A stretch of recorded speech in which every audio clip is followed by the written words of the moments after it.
नमस्कार दोस्तों, मैं आप लोगों का स्वागत करता हूं। दोस्तों, बीते वर्ष में जितना बीजेपी पार्टी ने ईडी का दुरुपयोग किया है, उतना दुरुपयोग पिछले किसी भी सरकार ने ईडी का नहीं किया था। फिर चाहे वो बात कर लीजिए बंगाल चुनाव की बात कर लीजिए, फिर चाहे वो बात कर लीजिए आप दिल्ली चुनाव की, फिर चाहे वो बात कर लीजिए तत्काल जो नया मैटर सामने उभर के आया है वो राजस्थान की। राजस्थान में कांग्रेस के प्रदेश अध्यक्ष गोविंद सिंह डोटासरा को ईडी ने वहां पे उनके घर पे पहुंच गए। साथ में ही राजस्थान के मुख्यमंत्री अशोक सिंह गहलोत के बेटे वैभव गहलोत के यहाँ भी 12 साल दोस्तों 12 साल पुराने मैटर पे उन्होंने ईडी ने उन्हें सम्मन भेजा है। और सोचने वाली बात तो ये है दोस्तों कि जो ईडी के छापे पड़ते हैं वहीं क्यों पड़ जाते हैं जहाँ पे विपक्ष के नेता हो, फिर चाहे वहाँ या फिर जहाँ पे कांग्रेस जहाँ पे बीजेपी हार रही हो। अगर सोर्सेस की माने तो इन दोनों ही राज्यों में, चाहे मध्य प्रदेश की बात कर लीजिए फिर चाहे राजस्थान की बात कर लीजिए, इन दोनों ही राज्यों में कांग्रेस 20 पड़ रही है बीजेपी से। और दोस्तों जो ईडी वाला इन्होंने छापा मारा है राजस्थान में, वहां पे जो राजस्थान की कांग्रेस पार्टी वहां पे उन्होंने और समझे कि उनको मजबूत कर दिया है। जो सचिन पायलट और अशोक सिंह गहलोत जो एक दूसरे को जैसे कहते हैं एक दूसरे की पटती नहीं थी, वो वहीं सचिन सिंह जो पायलट है सचिन पायलट है वो अशोक सिंह गहलोत के बेटे के बचाव में नजर आए। उन्होंने पूरी एक प्रेस कॉन्फ्रेंस करके ईडी की जो दुरुपयोग कर रहे हैं बीजेपी सरकार उसके बारे में कहा कि 12-12 साल पुराने मैटर पे अब सम्मन भेजा जा रहा था, तो 12 साल क्या किया इन्होंने।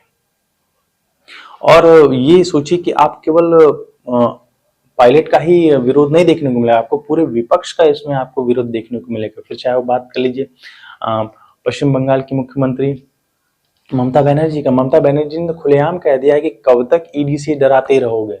फिर चाहे अब आप बात कर लीजिए कांग्रेस नेता पवन खेड़ा ने तो यहाँ तक कह दिया है कि जब मोदी जी से काम नहीं चलता है तो लोग ईडी जी को ले आते हैं।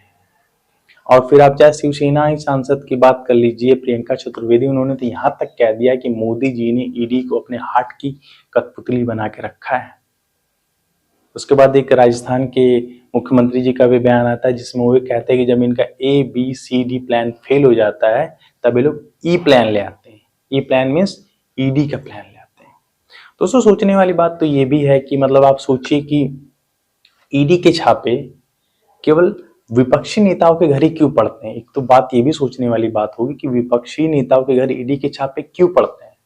और एक बात और है, अगर कोई विपक्षी नेता विपक्ष में उसका भ्रष्टाचारी हो या वो मतलब किसी तरीके से भ्रष्टाचार के केसेस में बंद हो या कुल मिला के वो करप्शनवादी हो, और जैसे ही वो विपक्षी नेता सत्ता में आ जाता है, सत्ता की पार्टी के साथ आ जाता है या बीजेपी पार्टी के साथ आ जाता है, तो वही नेता विदाउट करप्शनवादी हो जाता है और एक सच्चा देशभक्त हो जाता है। मैं बीजेपी पार्टी से ये पूछना चाहता हूँ कि कौन सा भैया वॉशिंग पाउडर आप रखे हो कि उस नेता के आप गंदगी धो देते हैं और आपकी पार्टी में आती है वो नेता एकदम सच्चा अच्छा और देशभक्त हो जाता है।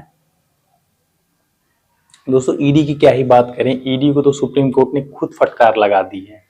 15 अक्टूबर के मामले में, जो 15 अक्टूबर में मनीष सिसोदिया का मामला था, जो लीकर वाले मैटर में मनीष सिसोदिया गए थे, वहां सुप्रीम कोर्ट ने ये ईडी को डांट लगाई कि जब आपको जिस व्यक्ति को आपने पकड़ा उसके पास पैसा ही नहीं मिला और जब उसके खिलाफ सबूत भी नहीं मिले तो उसको आप कब तक जेल में बंद रख सकते हैं। सुप्रीम कोर्ट ने ईडी को फटकार लगाई है। फिर चाहे संजय सिंह के मैटर में भी आप देख लीजिए, ईडी उनके घर पे भी छापा मारने गए थे लेकिन वहां भी मनी के नाम पे कुछ भी नहीं मिला था। तो इससे ये तो क्लियर होता है ना कि मोदी जी कहीं न कहीं डर गए हैं।